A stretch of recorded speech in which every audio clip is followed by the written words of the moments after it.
Hello, am I audible? Can anybody please confirm?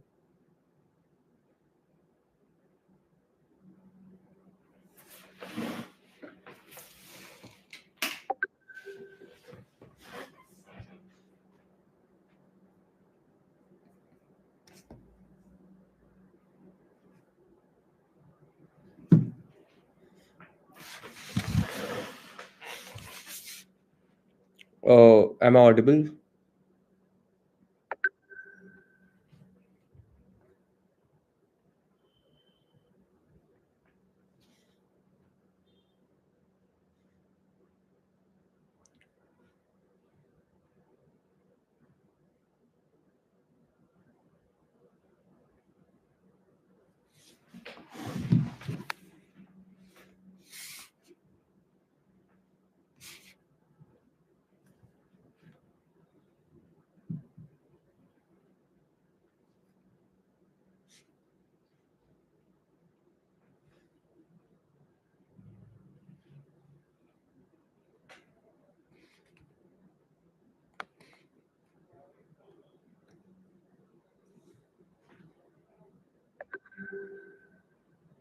Yeah. So, hi everyone. Uh, my name is Anshul Singh, and I have secured AAR 873 in UPSC Civil Services 2025. Uh, Considering talking about my journey first, this was my second attempt, my first mains, and my first interview. So, I've been fortunate enough that I have been able to crack this exam in my second attempt only. In my first attempt, I was not able to clear prelims. I flirted in prelims by 1.36 marks. I scored 121 in actually in CSAT. This year also I've scored 104 in CSAT, but last year I missed the prelims cutoff, GS1 paper one cutoff by GS paper cutoff by 1.36 marks. This year I have scored 102.66 in my GS paper in prelims.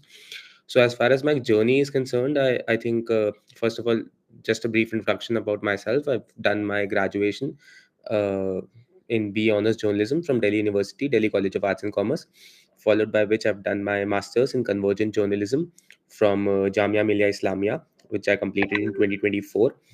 And then following this, I think I've devoted 2.5 years to this exam, where I started, मतलब मेरे को ये लगा कि मुझे civil services के लिए try करना चाहिए. Then following that, I entered into this. As far as my coaching is concerned, I've done my foundation courses from Vajiram and Ravi from 2023 to 2024 in the last year when I was there in the last year of my masters. Apart from that, also that was a 1 year program. And as far as the later part of the journey is concerned, last year I joined dedicated mains test series as well. I've also been a part of Jamia RCA, if you have heard the name, which provides free coaching to students and especially to the students of the minority community as well as to the marginalized communities. So that has been my background. As far as my journey is concerned, as I have stated that this was my second attempt. In the first attempt, I was not able to clear prelims itself. So the particular aspect that I'd like to focus upon on this conversation is about how can you actually excel when it comes to prelims. As far as the strategy is concerned, regarding prelims, I think this is the best time for you to study. Now, hardly 60 days are left for the prelims examination to begin. And uh, as far as right now the things are concerned, maybe most of you have joined dedicated test series, and the some of you might also have joined dedicated programs like mentorship programs. But more so I would like to focus that आप लोग static को strong करने पे ज़्यादा focus कीजिए. There are limited resources. Resource constraint is one of the areas that needs quite a bit of attention these days because there's been a content overload. अपने static sources को strong कीजिए. When it comes to polity you should be thorough with Laxmikanth. When it comes to geography class 11th NCERTs are like a bible because question वहाँ से copy paste हो रहा है. So you should be thorough in that. You should be very well aware about those things, that whatever there is in these books, you should be quite familiar because 80% of the polity, 80-85% of the polity can be handled easily with Lakshmikant. As far as geography is concerned, last के 2 साल के papers देखेंगे आप 2024 2025, largely questions are coming conceptual based पे from NCRTs only. Even if there is an analytical part which is there, like हम international dateline का जो question था, that can be handled with you if you have that conceptual clarity regarding geography. When it comes to economics, आप notes refer कर सकते हैं, मृणल sir के notes हैं, श्रीराम IS के notes हैं, अलग अलग नोट्स हैं what ever there is, and जो इंपॉर्टेंट कंसेप्चुअल क्लैरिटी की किताब है that is largely your class 12th या 11th की जो मैक्रो इकोनॉमिक्स की बुक है. माइक्रो को यू कैन लार्जली इग्नोर, एक आधा वीडियो यूट्यूब पे यू कैन वॉच किसी का भी, बट 12th क्लास की मैक्रो इकोनॉमिक्स की किताब बहुत इंपॉर्टेंट है. बी इट बजट के भी जो ऊपर जो क्वेश्चन आते हैं, एक्सटर्नल इकोनॉमी पे जो क्वेश्चन आते हैं, international economy, end of course national income accounting पे जो क्वेश्चन आते हैं, दे आर लार्जली दैट. सो बहुत इंपॉर्टेंट बन जाता है कि आप उस पर फोकस करें. And when it comes to other areas like other areas like history for example, जिसमें इस बार आसान सवाल बन गए थे, तो वो बहुत इजी हो गया था कि लाइक जो आपके पास आपके स्टैंडर्ड सोर्सेज है, for example you have history के लिए you have NCERT of Tamil Nadu, that becomes a critical aspect. Class 11th की जो ओल्ड एनसीईआरटीज हैं, जैसे मेडाइवल की है, एंशिएंट की है, वो आप देख सकते हैं. एक रीडिंग उसकी लगानी I think is very very very important, है ना. तो वो एक रीडिंग आप लगाइए, और कम से कम एक रीडिंग लगाइए एनसीईआरटीज के बारे में, उसमें आप ढंग से पढ़ सकते हैं. And Spectrum for Modern India, modern history, वो बहुत इंपॉर्टेंट है. Vipin Chandra can also be consulted, I have consulted Spectrum only. कम से कम 2-3 रीडिंग उसकी इंपॉर्टेंट है. Apart from that there are 2 dynamic portions like environment and science and tech. तो science and tech के लिए basic notes you can refer of any coaching in order to strengthen your statics actually. तो वो बहुत important हो जाता है. And secondly also you'll have for environment also अपना स्टैटिक स्ट्रॉन्ग करने के लिए, फॉर एग्जाम्पल आपको क्लास 12th की बायोलॉजी के 13, 14, 15, 16 जो चैप्टर्स है वो बहुत इंपॉर्टेंट बन जाते हैं, बिकॉज उसमें बहुत डेफिनेशन बेस्ड सवाल है जो यूपीएससी आजकल पूछ रहा है. Similarly for class 12th geography, जहाँ पे ह्यूमन ज्योग्राफी से रिलेटेड एरियाज पे काफ़ी ज़्यादा सवाल होते हैं. So you should be very well versed with these kind of aspects as well, है ना. और I think comments I take later on. अभी आप मैसेज कर सकते हैं कमेंट्स में, I take later on. First I cover the areas that I have prepared, तो बिकॉज सारे एस्पिरेंट्स को कवर करना है. And as far as these dynamic portions are concerned, I took a dedicated current affairs program from Target UPSC. That is Target 140 plus course. That also you can take. Otherwise, Mudit Jain sir के notes directly available हैं. Free PDFs इस बार available हैं उनकी. तो आप वहाँ से भी current affairs को कर सकते हैं. Especially when it comes to subjects like science and tech, environment and IR. Places in news जिसे बोला जाता है, and international organizations, क्योंकि काफ़ी ज़्यादा सवाल prelims में आते हैं. When it comes to strategies like CSAT, I think that has been my one of the core strength. CSAT का जो areas होते हैं, और जो CSAT का that especially mathematics when it is concerned. तो CSAT के लिए I think you just need to be thorough with certain areas, certain specialized areas जिसे बोला जाता है. For example, आप देख सकते हैं अर्थमेटिक में नंबर सिस्टम में you have these kind of subjects like remainder theorem का जो कंसेप्ट्स हैं वो लगातार पूछे जा रहे हैं, पावर वाले जो कंसेप्ट्स हैं लगातार पूछे जा रहे हैं. तो इन सारे सब्जेक्ट्स को आप प्रिपेयर कर सकते हैं even if you are weak in mathematics. इन सबको आपको प्रिपेयर करने के लिए ज़्यादा कुछ करना भी नहीं है. यूट्यूब पे there are free lectures available, remainder theorem के हो गए ना, और बाकी चीज़ों के हो गए. So that would be a critical aspect कि आप इन चीज़ों को प्रिपेयर किया कैसे किया जा सकता है. Then high yielding areas like percentage हो गए, प्रॉफिट लॉस हो गया, कंपाउंड इंटरेस्ट हो गया, इन सब चीज़ों को भी आप प्रिपेयर इजीली कर सकते हैं. तो मैथमेटिक्स के इवन आपके 10 से 12 सवाल भी सही होते हैं, then also you will be able to clear CSAT. It should not be a barrier. Reasoning के सवाल बहुत आसान आते हैं, लो हैंगिंग फ्रूट्स को आपको कैचअप करना पड़ेगा. पेपर को घुमाते रहिए, देखते रहिए, क्योंकि लो हैंगिंग फ्रूट्स आपको हर जगह मिलते हैं. सो that is why that is another की एरिया. और इंग्लिश को क्या आपको पता ही है आजकल ज़्यादा सब्जेक्टिव होती जा रही है. So if it is becoming subjective then the reliance on English should be reduced. Of course once you are really sure about a certain answer तो आपको करना चाहिए. But then again even if you are attempting 40-45 questions, तो in CSAT you will be able to clear it. तो उसमें ज़्यादा issues नहीं आते हैं. सो वही है कि that are the key areas की सीसैट इससे निकाला जा सकता है. डेडिकेटेड कोर्सेज लेने की, पेड कोर्सेज लेने की, पेड बैचेस लेने की एज सच कोई नीड नहीं होती है. तो इससे ये एग्ज़ाम क्लियर किया जा सकता है. Again okay, somebody are asking आपकी स्ट्रैटेजी सीसैट की, because I am in CSAT, तो I will answer this question. देखिए, सीसैट की स्ट्रैटेजी एज़ सच कुछ होती नहीं है। सीसैट इज़ बेसिकली जो आपको पीवाईक्यूज़ हैं, जो थीम्स हैं, जैसे 2023, 2022, 2024 में आप देखोगे कि नंबर सिस्टम से बहुत सवाल आ रहे हैं। तो नंबर सिस्टम में भी कौन से नंबर सिस्टम से सवाल आ रहे हैं? है ना?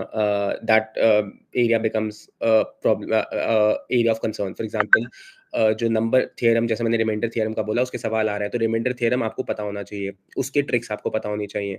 Then you will also have questions regarding PNC, जैसे इस बार वो हैंडशेक वाला क्वेश्चन था, उसमें कुछ नहीं करना आपको, मतलब एनपी1, एनसी1, ये सब आपको पता होनी चाहिए। एंड दीज आर मतलब बहुत बेसिक से लेक्चर्स हैं, यूट्यूब पे 1-1 घंटे के लेक्चर्स हैं। Some of the SSC teachers also take it, some of the UPSC teachers also take it, तो उसको 1 घंटा निकाल के उसे खत्म कर दीजिए। There are also some free lectures और अवेलेबल, जो पीवाईक्यूज़ के लिए अवेलेबल है, सीसैट के लिए। For example, Mudit Gupta sir का एक चैनल था, अब तो पता नहीं वो न्यू मतलब उसमें है या नहीं है, मतलब एक्टिव है या पैसिव है। बट उसमें पीवाईक्यू सर ने 2-3 सालों के कर रखे थे, 8-8 घंटे के मैराथन्स हैं, 2x पे देख लीजिए, और उससे क्वेश्चंस के आइडियाज़ हो जाएँगे, साथ ही साथ ट्रिक्स भी पता चल जाएँगी। ठीक है? बाकी भी डेडिकेटेड कुछ टीचर्स हैं, जो सीसैट के बारे में लगातार पोस्ट करते रहते हैं, ट्रिक्स डालते रहते हैं, बट मैं कहूँगा कि ट्रिक्स से पहले आपको कॉन्सेप्चुअल क्लैरिटी होनी चाहिए कि नंबर सिस्टम है क्या, नंबर्स क्या हैं। और specially when it comes to statement like question, Manjul sir एक हैं नेक्स्ट आईएएस के, वो भी कुछ फ्री लेक्चर्स डालते रहते हैं यूट्यूब पे ही। तो मैं नहीं कह रहा उनका पेड कोर्स लीजिए, but there are some of his videos on YouTube, जो आपको इस बारे में सिखा देते हैं कि ट्रिक्स क्या हैं, कंसेप्चुअल्स क्या हैं, वो सब क्या है। तो that becomes an area, Manjul sir of Next IAS. And then the जो ये एग्जाम्स आप सवाल, मतलब जो फ्री टेस्ट्स होते हैं, फॉर एग्जांपल अनुभव हो रहा है नेक्स्ट आईएएस का, या फिर विजन का हो रहा है, इनकी वीडियोस भी यूट्यूब पे डलती हैं।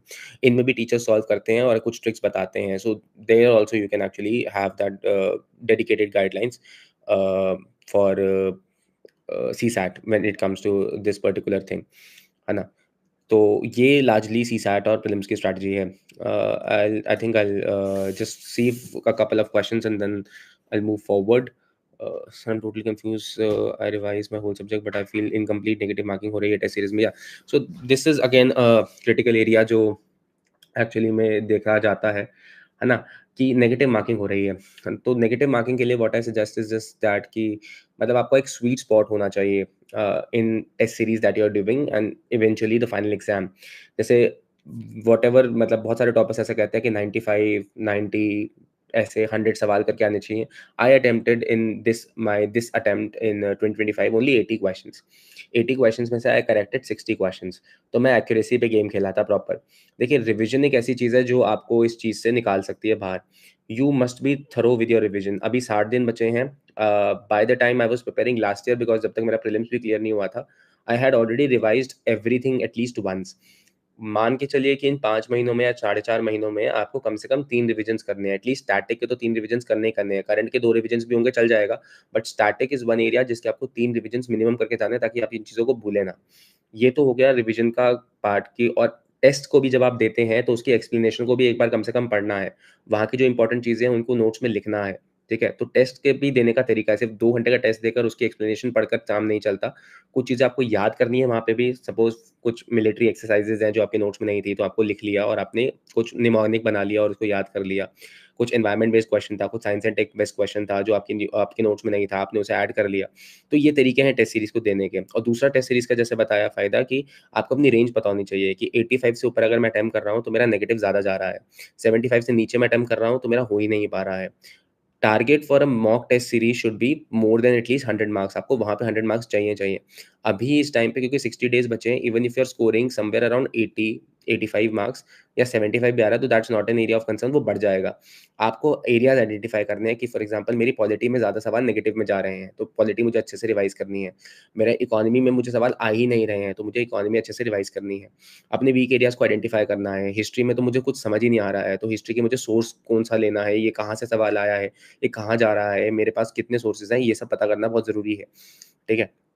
अपार्ट फ्रॉम दिस कि ऑफ़ कोर्स रिविज़न तो करना ही करना है।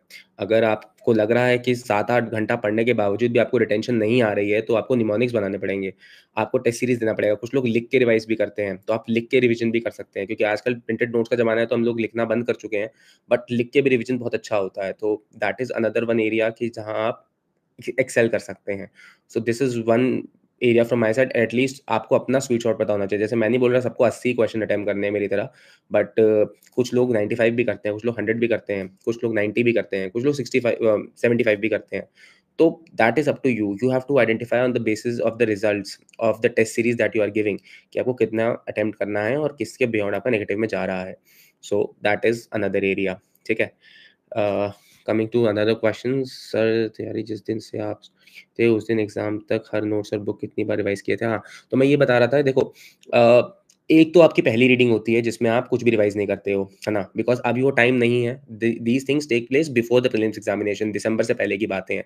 तो जब आप बेसिकली एक बार एक बुक को पढ़ते हो, नेक्स्ट जो आपकी रीडिंग होती है वो आपका रिवीजन होता है। तो वो that is your first revision. तो ये ऐसे करते-करते 3 रिवीजन्स आपको मारने होते हैं before during this prelims and uh, जनवरी वाला जो टाइम होता है, 5 साढ़े 5 या 4 महीने का जो टाइम है, 3 रिविजन्स मिनिमम, उसमें आपको रिवाइज़ करते रहना है। और रिवाइज़ भी आप या तो बोल-बोल, जैसे मैं बोल-बोल के रिवाइज़ करता हूँ, तो आप ऐसा कर सकते हैं, आप लिख के रिवाइज़ कर सकते हैं, आप सिर्फ़ पढ़ के रिवाइज़ कर सकते हैं। Whatever there is, revision is the main key. Revision मतलब आपके दिमाग में वो चीज़ बैठ जानी चाहिए, बिकॉज़ बिलीव इट और नॉट, अल्टीमेटली एग्ज़ाम कोई बहुत बड़े जीनियस का एग्ज़ाम नहीं है। प्रीलिम्स तो एटलीस्ट ऐसा एग्ज़ाम है कि आपको रिटेंशन कितना स्ट्रॉन्ग है। कई जगह एनालिटिक्स काम आते हैं, आपकी कंसेप्चुअल क्लैरिटी काम आती है, वो तो फॉरमोस्ट है। कंसेप्ट्स को समझना, कंसेप्चुअल क्लैरिटी रखना तो बेयर मिनिमम है, जो आपको करना ही करना है। जहाँ कंसेप्चुअल क्लैरिटी नहीं है, यूट्यूब पे अनगिनत वीडियो हैं, उस कंसेप्ट को आप समझ सकते हो, एआई की मदद ले सकते हो। But then you also have to remember, you also have to mug it up. Logical reasoning से एग्ज़ाम निकलता है, बिल्कुल निकलता है, लेकिन बियॉन्ड अ सर्टेन क्वेश्चन निकलता है। 35-40 क्वेश्चंस में तो आपका रिटेंशन और आपको जो जितना याद है, जितना मग्ड अप है, वो चीज़ काम आती है। तो मल्टीपल रिविज़न जब आप करेंगे तभी ये चीज़ फ़ायदा है। आज मैंने सारे कॉन्स्टिट्यूशन के 25 पार्ट्स पढ़ लिए और कल मुझे याद नहीं है, तो फिर उस चीज़ का कोई फ़ायदा नहीं है। फिर मैं इस एग्ज़ाम को रेप्लिकेट नहीं कर सकता। और जो भी चीज़ मेंस में भी यही चीज़ है कि एनीथिंग व्हिच इज़ नॉट रिवाइज़ेबल ना, वो आपके किसी काम की चीज़ नहीं है। जो चीज़ को आप रिवाइज़ कर सकते हो, पेपर पे प्रोड्यूस कर सकते हो, वही चीज़ बेनिफिशियल है। Otherwise things are not beneficial for you. So वो चीज़ का एक और चीज़ ध्यान रखना कि रिविज़न अच्छे से करना है।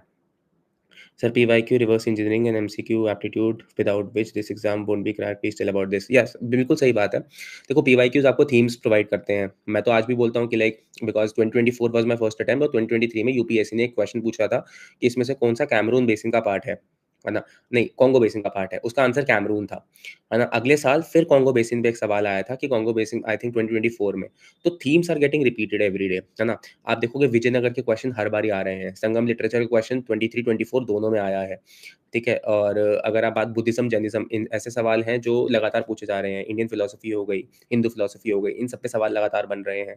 उसके अलावा once you go into economy, economy में external economy, national income accounting, इस बार तो सवाल मैथमेटिक्स करके पूछ लिया था कि ट्रेड अकाउंट डेफिसिट निकालो और क्या होगा, क्या नहीं होगा।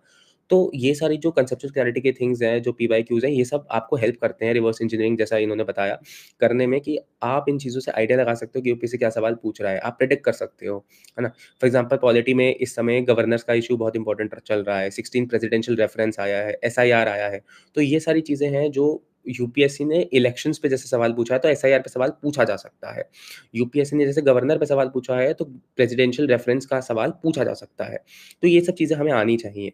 पीवाईक्यूज़ में ये सब चीज़ें ऑलरेडी प्रेज़ेंट होती हैं, specially when it comes to issues like IR, places in news हमेशा क्वेश्चन में आएगा। तो इस बारी जो ईरान में अभी कॉन्फ्लिक्ट चल रहा है, वहाँ के जो प्लेसेस हैं, नाटान्स हो गया, इस्फ़हान हो गया, बुशहर हो गया, ये सारी चीज़ें आपको पता होनी चाहिए। और इसमें क्या चल रहा है, जैसे बुशहर में रशिया का इकलौता सिविल न्यूक्लियर प्लांट है जो ईरान में ऑपरेट करता है। तो ये सारी चीज़ें you should B familiar with. Places in news के बारे में आपको बहुत अच्छा आइडिया होना चाहिए, और ये यूपीएससी ही बताता है कि भई मैं इस पे सवाल पूछ रहा हूँ। पिछली बार वो कोकोआ के सबसे हाईएस्ट प्रोड्यूसिंग कंट्रीज़ पे सवाल पूछ चुका है, तो आपको पता होना चाहिए कि कोकोआ के इंडिया की पोज़ीशन क्या है।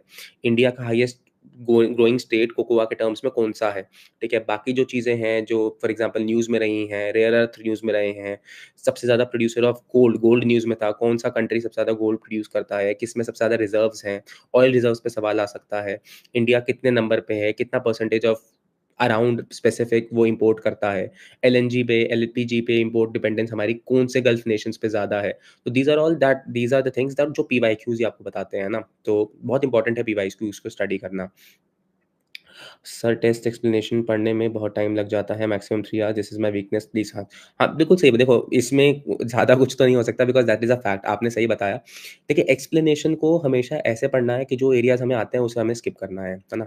अब जैसे कुछ एरिया मुझे आता ही है, मुझे पता ही है भाई, जैसे फॉर एग्ज़ाम्पल एक सिंपल सा क्वेश्चन यूपीएससी ने 24 में पूछा था कि राइट टू प्रिवेसी किस आर्टिकल में आता है। अब आर्टिकल 21 है, उसके अंदर 5-6 आर्टिकल और हैं, हो सकता है 10-12 आर्टिकल्स हों, इंट्रिंसिक आर्टिकल है भाई, इतने सारे आर्टिकल्स दे रखे हैं। तो उनको मैं बस रीड करूँगा, मैं उनको लिखूँगा नहीं या वो सब नहीं करूँगा। और एक बार हो सकता है कि उसको रिवाइज़ कर लिया, ज़्यादा से ज़्यादा, इससे ज़्यादा मैं कुछ नहीं करूँगा। तो 3 घंटा भी अगर आपको लग रहा है, लेकिन उसमें अगर आपका एक रिवीजन हो रहा है, तो आई think that is very productive. मैं जैसे मेरी स्ट्रैटेजी ये रहती थी, मैं संडे को टेस्ट देता था, जो फुल लेंथ टेस्ट है, और उस टेस्ट को तब रिवाइज़ करता था। दूसरा टेस्ट भी उसी दिन देता था, उस टेस्ट को भी रिवाइज़ करता था। तो हो सकता है 5, साढ़े 5, 6 घंटा भी लगता हो, और टेस्ट देने के बाद तो 9 घंटा भी लगता हो। बट वो 2 टेस्ट जो मेरे रिवाइज़ हो जाते थे ना उस टाइम पे, तो फिर मैं उस चीज़ को आपको भूलना नहीं है। वही मैं चीज़ बता रहा हूँ, इफेक्टिव रिटेंशन बहुत इंपॉर्टेंट है इस एग्ज़ाम में। जैसे कल मैंने वो टेस्ट दिया और उसमें जो मैंने पढ़ा, वो चीज़ मेरे को रिवाइज़ करनी है और वो चीज़ मेरे को रिवाइज़ेबल रह जाए। एक चीज़ होती है कि मुझे ये पता है कि मेरे को रिवाइज़ नहीं रहेगी यार, 2 महीने बाद मैं कैसे याद रखूँगा? उस चीज़ को आपको लिख लेना है। एक्जिस्टिंग नोट्स में मैंने लिख लिया। सवाल आया कि जैसे इस बारी क्या बोलते हैं, मैं बता रहा था ईरान वाली जो प्लेसेस हैं, अब मेरे को ये याद हो गई हैं, तो मेरे को ये लिखने की ज़रूरत नहीं है। अगर मेरे को याद नहीं हो रही, मुझे लगता है मैं भूल जाऊँगा, I will just right it down. ये 3 घंटा पहले टेस्ट में लगेगा, उसके बाद ढाई लगेगा, उसके बाद 2 लगेगा, और इवेंचुअली जब 30 दिन बचे होंगे, तो आप 1 घंटे में भी एक्सप्लेनेशंस को पढ़ के, लिख के, जो भी इम्पोर्टेंट है लिख लिया, जो भी इम्पोर्टेंट है हो गया। ये एफिशिएंसी के साथ आता है, टाइम के साथ आता है। अभी टाइम लग रहा है, आई अंडरस्टैंड इट, मुझे भी लगता है। अभी मैं भी पढ़ रहा हूँ प्रीलिम्स के लिए, मुझे भी टाइम लगता है। So these things which are they are something which will come naturally. तो इस चीज़ पे ज़्यादा इफेक्ट नहीं होना, बट हाँ, ऐसा भी नहीं करना कि यार 3 घंटे लग रहे हैं तो छोड़ ही देता हूँ एक्सप्लेनेशन पढ़ना, ये फ्रूटफुल नहीं है। फ्रूटफुल है, बिल्कुल है, मॉक टेस्ट का यूज़ ही यही है। एक तो अपनी रेंज पता करना, और दूसरा ये जो नए सवाल हैं, स्पेशली करंट अफेयर्स। देखो, स्टैटिक नहीं आता तो पता चल जाता है कि यार ठीक है, स्टैटिक का सवाल बहुत मुश्किल है, कहाँ पे है, मैं लिख ही सकता हूँ, मेरे सोर्सेज़ में भी नहीं है, तो ठीक है, this is something new, I accept my fault, मैंने लिख लिया।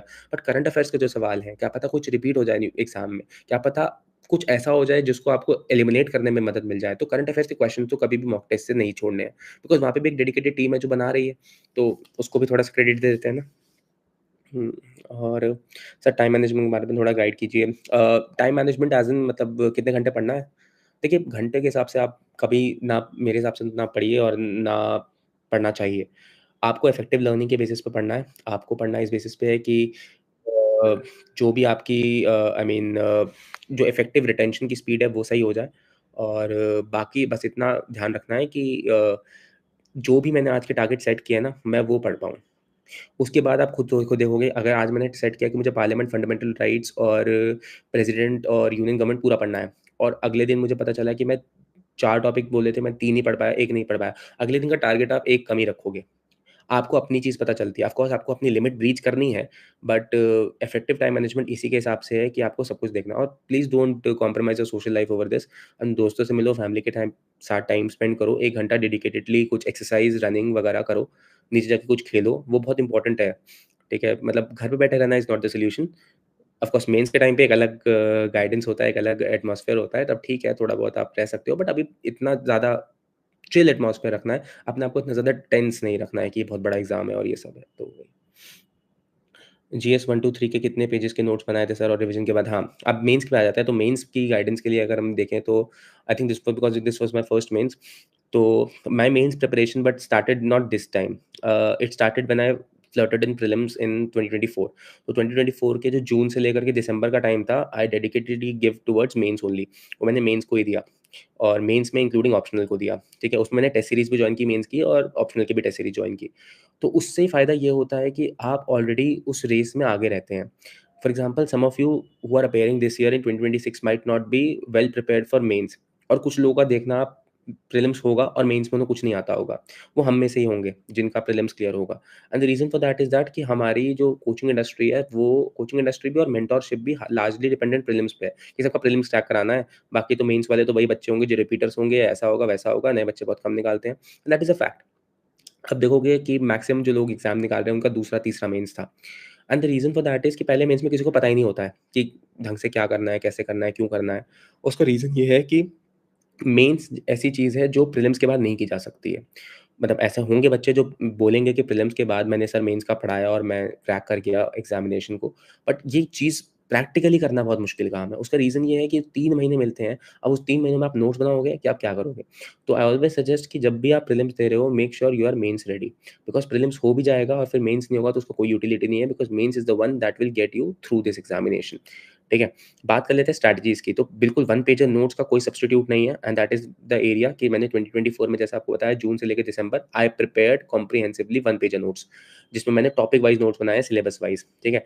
उसमें फॉर एग्जांपल अर्बनाइजेशन का टॉपिक है, तो आपको कमिटीज़ पता होनी चाहिए, आपको डेफिनिशन पता होना चाहिए, आपको ये पता होना चाहिए कि अर्बन स्क्रॉलिंग क्या होती है, आपको ये पता होना चाहिए कि दिल्ली एनसीआर में इश्यूज़ क्या हैं, आपको ये पता होना चाहिए कि 73rd 74th कॉन्स्टिट्यूशनल अमेंडमेंट क्यों आया और अर्बनाइजेशन से उसका कैसे लिंकेज है। आपको ये पता होना चाहिए वुमेन एम्पावरमेंट कैसे अर्बनाइजेशन से हो रहा है। आपको ये पता होना चाहिए कि वर्ल्ड बैंक अर्बनाइजेशन के बारे में क्या कह रहा है। आपको ये पता होना चाहिए कि इंडिया में ऐसे कितनी इंस्टीट्यूशंस हैं जो अर्बनाइजेशन के ऊपर काम कर रही हैं।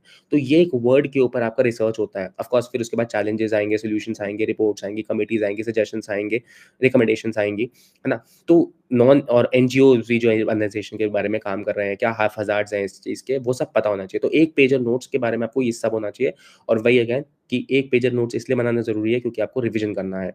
जीएस 2 और जीएस 4 तो स्पेशली आपको रिवीजन करना है। 2 घंटे में बैठ के आपको पूरा का पूरा सब्जेक्ट रिवाइज़ करना है। तो उस बेसिस पे आपको वन पेजर नोट्स बनाने पड़ेंगे। टॉपिक वाइज़ बनेंगे, अलग-अलग सोर्सेज़ से बनेंगे, टाइम लगता है, अलग-अलग सोर्सेज़ बनेंगे, टॉपर्स कॉपीज़ आप रेफर कर सकते हैं कि उन्होंने कैसे नोट्स बनाए थे, और ऑफ कोर्स आप इंस्टीट्यूट्स का मटीरियल भी रेफर कर सकते हैं। I took Sankalp mains batch of Target UPSC, जिससे मैंने प्रिपेयर किया था।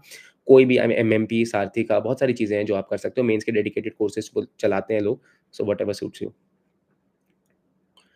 कितने पेज में हो जाना देखिए, पेजेज़ वाइज़ आप मत जाइए, किसी के 100 पेजेज़ होते हैं, किसी के 500 भी होते हैं, किसी के 400 भी होते हैं। तो राइटिंग पे भी डिपेंड करता है, स्पेस पे डिपेंड करता है। देखिए, मैं बस ये बताऊँगा कि एनीथिंग व्हिच इज़ रिवाइज़ेबल, चाहे 500 पेज हो, अगर आप 500 के 500 पेज उस 2 घंटे में बिटवीन जीएस 1 एंड जीएस 2 के ब्रेक में रिवाइज़ कर पा रहे हैं, वेल एंड गुड। कुछ लोग करते हैं, क्योंकि नोट्स को कंसोलिडेट करने के लिए फिर से आपको लगेगा। जब मैंने पहली बार नोट्स बनाए थे, तो मेरे पास 600-700 पेजेज़ के थे।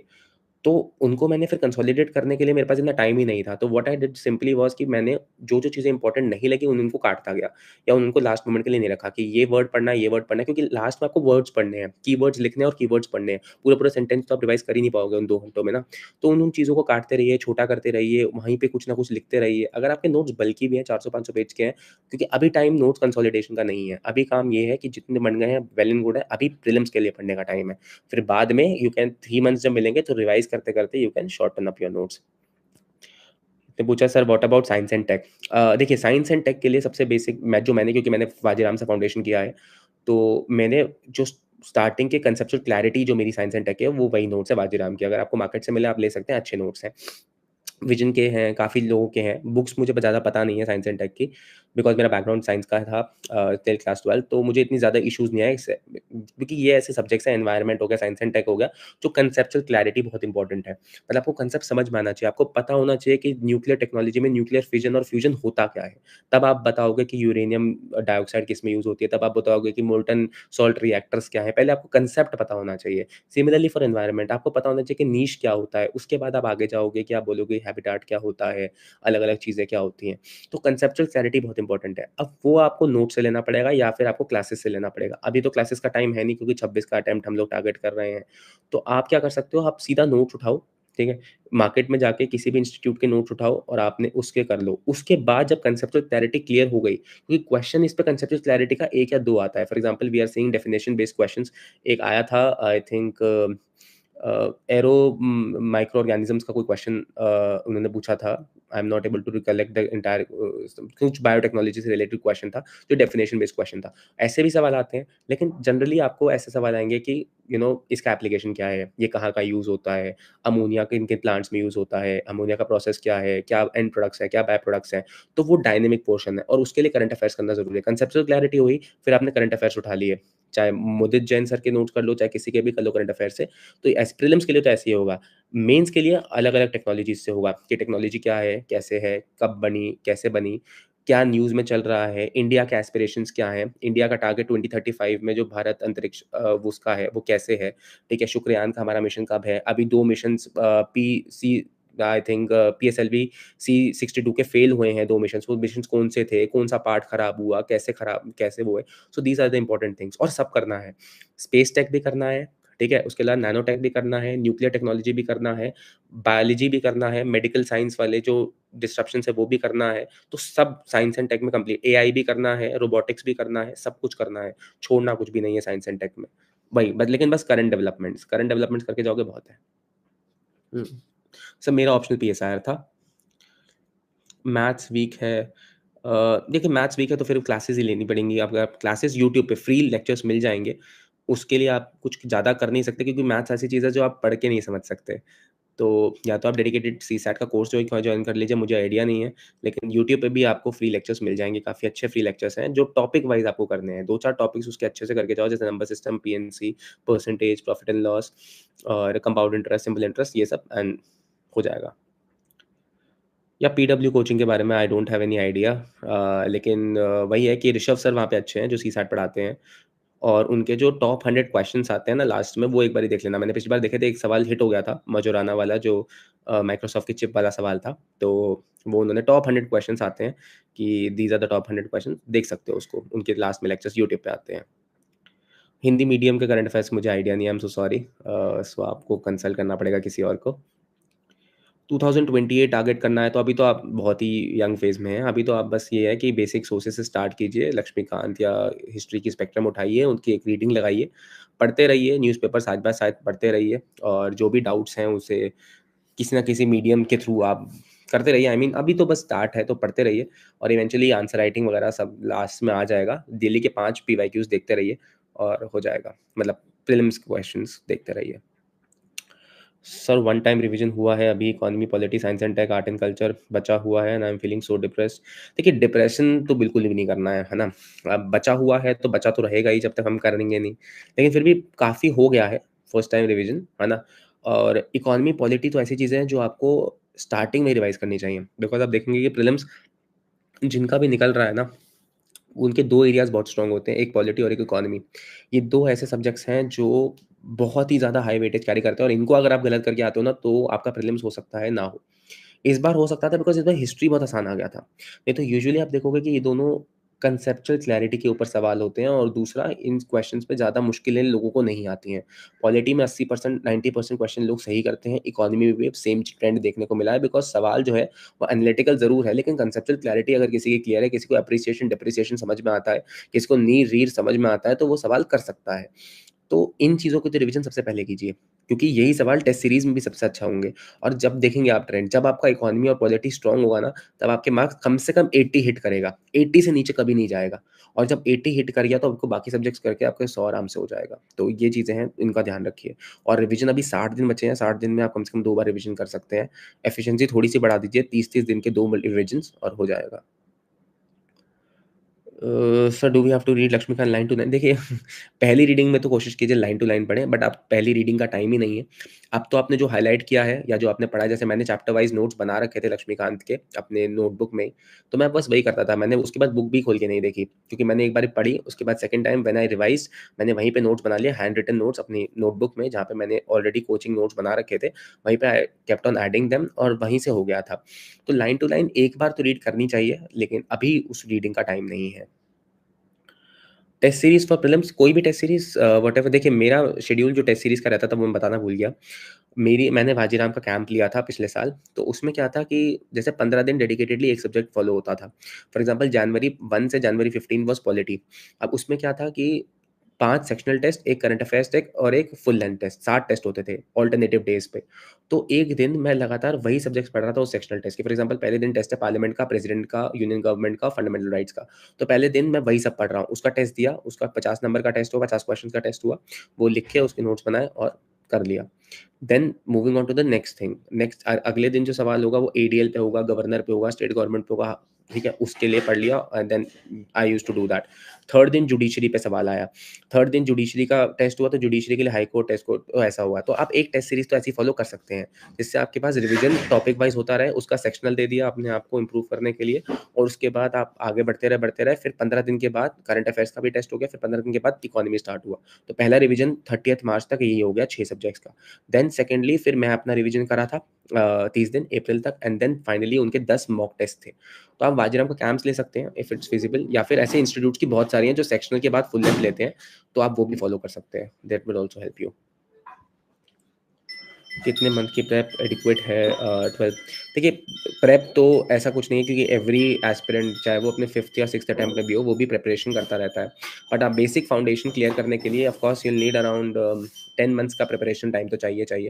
बिकॉज़ आप उसमें मेंस के भी नोट्स बनाएँगे, आप उसमें प्रीलिम्स के भी नोट्स बनाएँगे, और नोट्स नहीं बनाएँगे तो रिवाइज़ करेंगे, और नोट्स उसके अलावा आपको ऑप्शनल के लिए भी अच्छा खासा टाइम चाहिए। कुछ ऑप्शनल्स बहुत लेंदी होते हैं, जैसे फॉर एग्ज़ाम्पल हिस्ट्री ऑप्शनल है, मैथमेटिक्स है, उसमें अलग टाइम लगता है। बट हाँ, यही है कि इतना टाइम आपको देना पड़ेगा। Sir, current vision 365 is important. हाँ, देखिए, कुछ दोस्त मेरे हैं जो थ्री पीटी 365 करते हैं, मेंस के लिए भी 365 करते हैं। So whatever it is, you should have a single source. चाहे आप मुदित सर के नोट्स ले लीजिए, चाहे आप टारगेट 140 प्लस ले लीजिए, चाहे आप पीटी 365 ले लीजिए, चाहे आप शून्य का ले लीजिए। Whatever it is, just one source is enough. एक सोर्स को पकड़िए, एक सोर्स के थ्रू रहिए, और एक सोर्स को अच्छे से रिवाइज़ कीजिए। एक source, multiple revisions, that is the key. ठीक है? Instead of going to other sources, और ऐसा कभी-कभार होता है कि टेस्ट सीरीज़ में कोई सवाल आ गया और इससे पता चला कि हमारी टेस्ट सीरीज़ में तो था ही नहीं, मतलब हमारे सोर्स से आया नहीं है। डोंट फील डिसहार्टेंड, ठीक है भाई, हो सकता है कि 50 चीज़ें हों जो तुम्हारी टेस्ट सीरीज़ से आई हों, एक नहीं भी आई तो it's not a matter of concern. हमें अपने सोर्स पे स्टिक रहना है, हमें जो एडिशनल इन्फॉर्मेशन है अपने सोर्स में ऐड कर लेनी है। Whatever source you have picked, no source is bad, no source is wrong, it's just that कभी-कभार वो हिट नहीं कर पाते हैं, and therefore your role comes into the picture कि आप उस चीज़ में वो ऐड कर दें। अल्टीमेटली आपको एग्ज़ाम निकालना है, पीछे-पीछे किसी इंस्टीट्यूट या कोचिंग के नहीं भागना है। Sir, current affairs create havoc in mind, do we have to make them? देखिए, नोट्स के नोट्स बनाने का कोई फ़ायदा नहीं है। जैसे पीटी 365 ऑलरेडी नोट्स प्रोवाइड करता है, ठीक है? तो उसके नोट्स बनाने का कोई फ़ायदा नहीं है। आप क्यों अपना टाइम वेस्ट करेंगे? नोट्स का नोट्स नहीं बनाना है ना? Similarly on the grounds for this also, जैसे संकल्प सॉरी टारगेट 140 प्लस भी माइक्रो नोट्स प्रोवाइड करता है। तो आप उस नोट्स का प्रिंट आउट निकलवाइए, या फिर मतलब डिजिटल कॉपी रखिए, लेक्चर साइड बाय साइड लीजिए, कुछ समझ ना आए और उस नोट्स को आप बना लीजिए। नोट्स बनाने का टाइम इस समय नहीं है, इस समय रिवीजन का टाइम है, नोट्स बनाने वाला टाइम चला गया। सीए के नोट्स आप मत बनाइए, आप ज़रूरत नहीं है। न्यूज़पेपर को आप भी चाहें तो आप, अगर आप करंट अफेयर्स का एक अच्छा सोर्स फ़ॉलो कर रहे हैं इस समय, आप उसे फ़ॉलो कीजिए। ठीक है? न्यूज़पेपर्स की एज़ सच अभी नीड इतनी ज़्यादा नहीं है। मेंस के टाइम पे फिर से नीड उठेगी, लेकिन करंट अफेयर्स में जो कोचिंग है, बहुत बड़ी इंडस्ट्री है, 20,000 करोड़ से ऊपर की इंडस्ट्री है, तो वो अपना काम अच्छे से करते हैं और आपको बेस्ट इन्फॉर्मेशन प्रोवाइड करते हैं। तो just trust them, it's all what I want to से।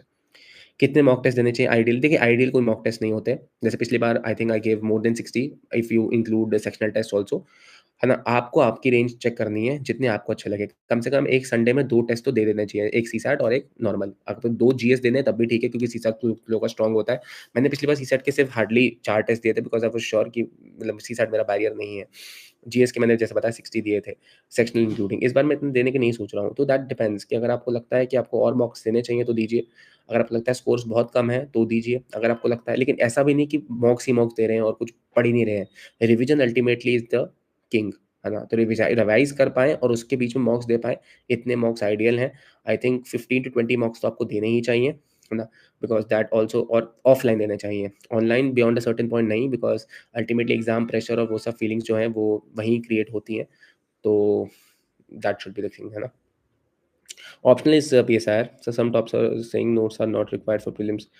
देखिए अब देखिए, सबकी अपनी स्ट्रैटेजी होती है, तो I can't comment on their strategy. मेरे लिए नोट्स बहुत इंपॉर्टेंट थे, और कोचिंग के notes really helped me, and trust me, I am not lying.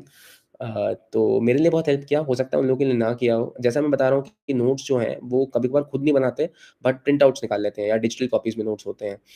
तो whatever, I think should help them. आपको अपना हिसाब से करना है। अगर आपको लगता है कि आपके लिए, देखो, टॉपर्स कुछ भी कहें, मैं कुछ भी कहूँ, वो मैटर नहीं करता। आपको एग्ज़ाम निकालना है। अगर आपको मेरी कोई अच्छी बात लग गई, उसे फ़ॉलो कीजिए, नहीं हो रहा है उसको हटाइए, किसी और की बात फ़ॉलो कीजिए।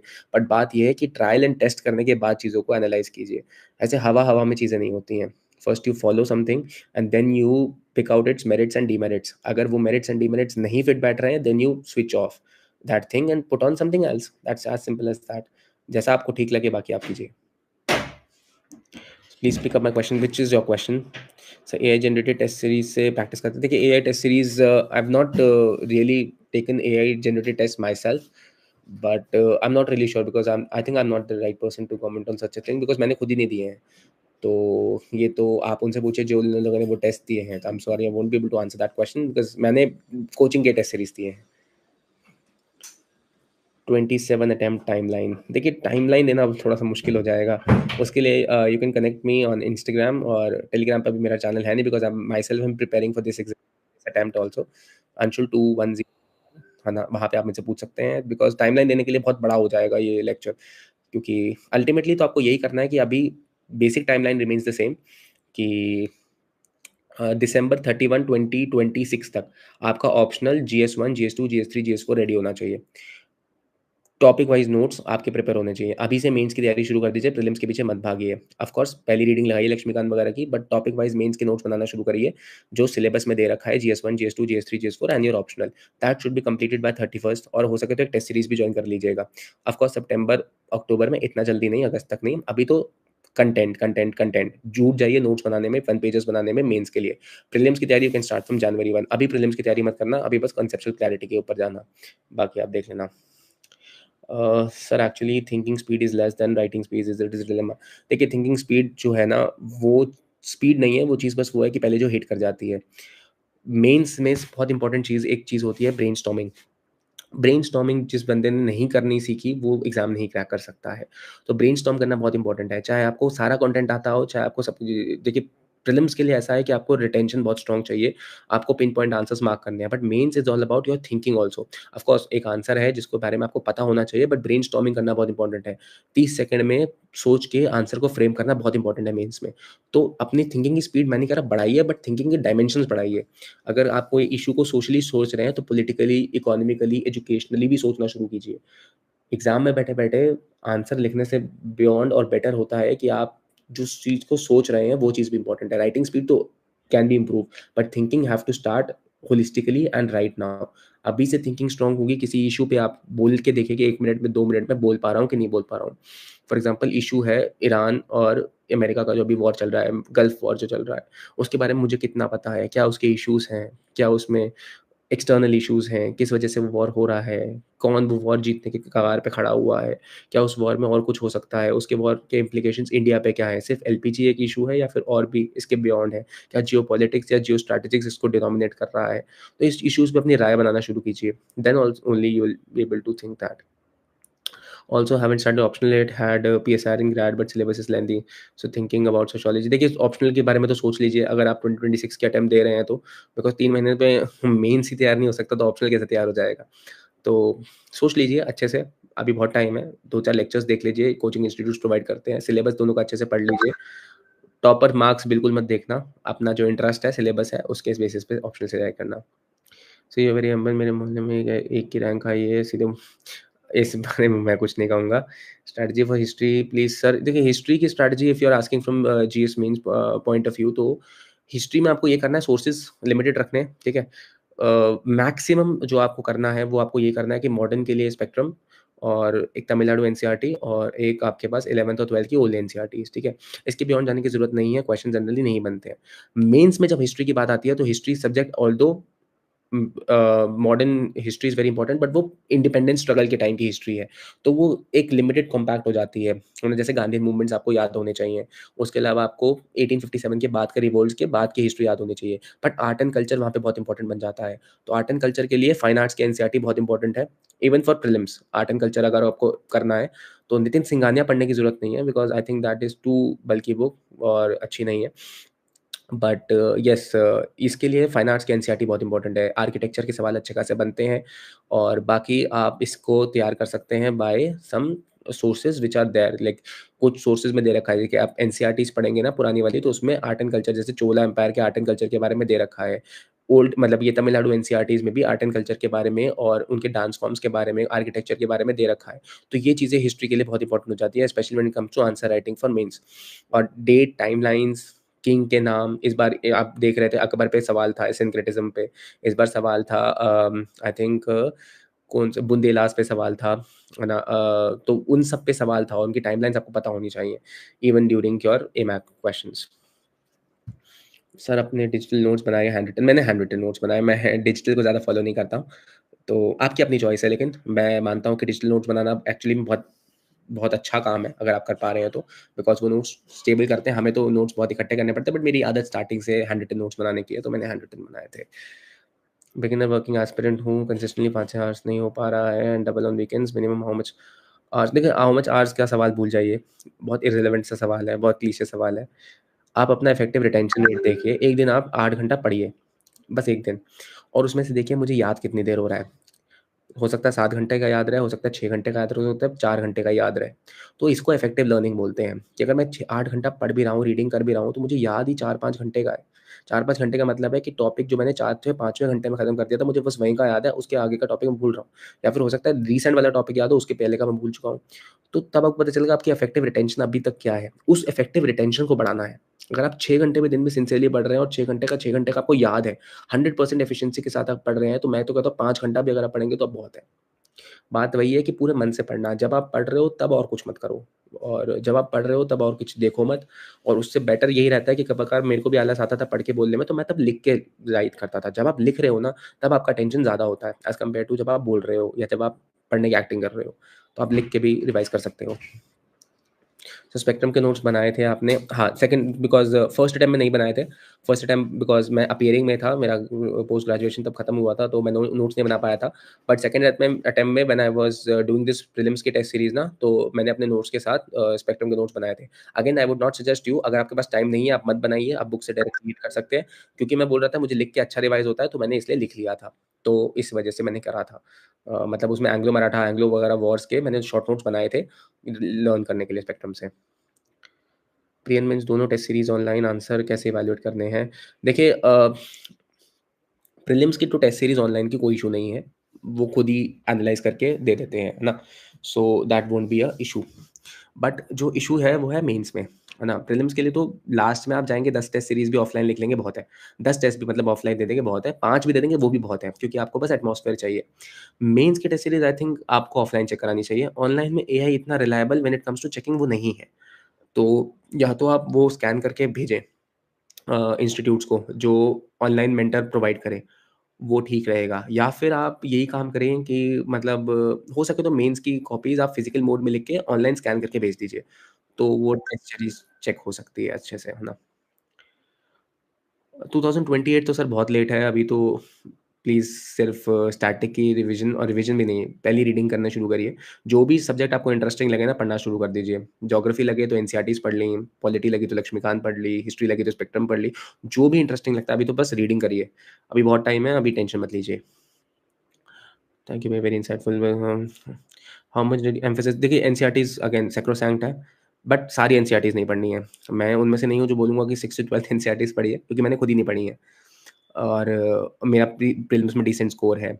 तो 11th की एनसीईआरटीज़ और 12th की एनसीईआरटीज़ ज्योग्राफी की ज़रूर पढ़नी है, क्योंकि उससे सवाल आ रहा है। देखिए, हमें पीवाईक्यूज़ बताएँगे कि हमें कैसे पढ़ना है।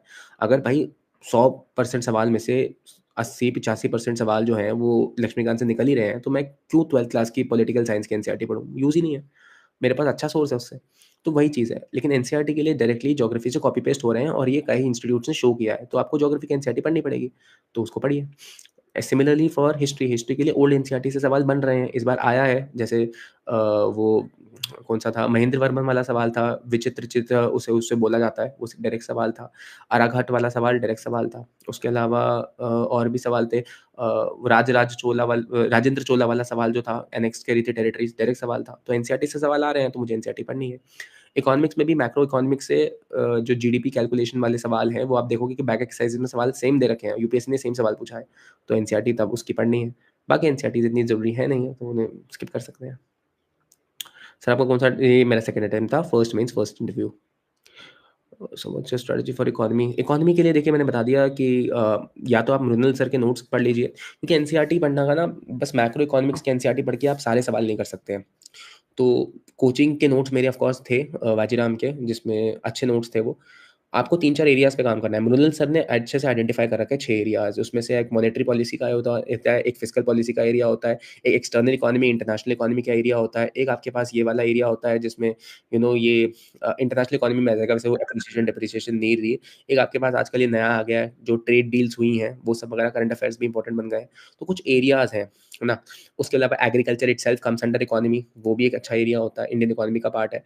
तो इसमें कुछ एरियाज़ हैं जो आपको पढ़ के जाने हैं, है ना? वो सिर्फ़ मैक्रो इकोनॉमिक्स से नहीं हो सकते। तो इसलिए मैंने कहा था या तो पीएमएफ के नोट्स आप ले लीजिए, श्रीराम आईएएस के नोट्स ले लीजिए, क्योंकि मेरे दोस्तों ने करे हैं और उन्होंने अच्छा बताया है। मैंने नहीं करे हैं, मैंने अपना सिंपल इसी से करा है, जो बाजीराम के टेस्ट नोट्स हैं और मैक्रो इकोनॉमिक्स की जो किताब है। लेकिन आपके पास अगर नोट्स नहीं है, तो या तो बाजीराम के नोट्स ले लो, या फिर पीएमएफ या श्रीराम आईएएस के नोट्स ले लो। रमेश सिंह की किताब है, लेकिन वो बहुत मोटी किताब है। तो उसमें से आप मॉनेटरी पॉलिसी, फिस्कल पॉलिसी कर सकते हो, टैक्सेशन टैक्सेशन उसका अच्छा दे रखा है, टैक्सेशन आप उससे कर सकते हो, कहीं फिस्कल पॉलिसी में आ जाएगा, तो वो सब आप उससे कर सकते हो। बाकी पूरी किताब पढ़ने की ज़रूरत नहीं है। 2029 सर अभी तो पढ़ लीजिए आराम से, बहुत दूर है आपका अटेम्प्ट। क्या टेस्ट देना बहुत ज़रूरी है सर, टेस्ट देना बहुत ज़रूरी है। आई थिंक मैंने बता दिया है कि उसके एनालिसिस कैसे करना है, टेस्ट देना बहुत ज़रूरी है, उसको स्किप मत करना। What's your strategy for economics मैंने बता दिया। Sir what about increasing vocab in एसे?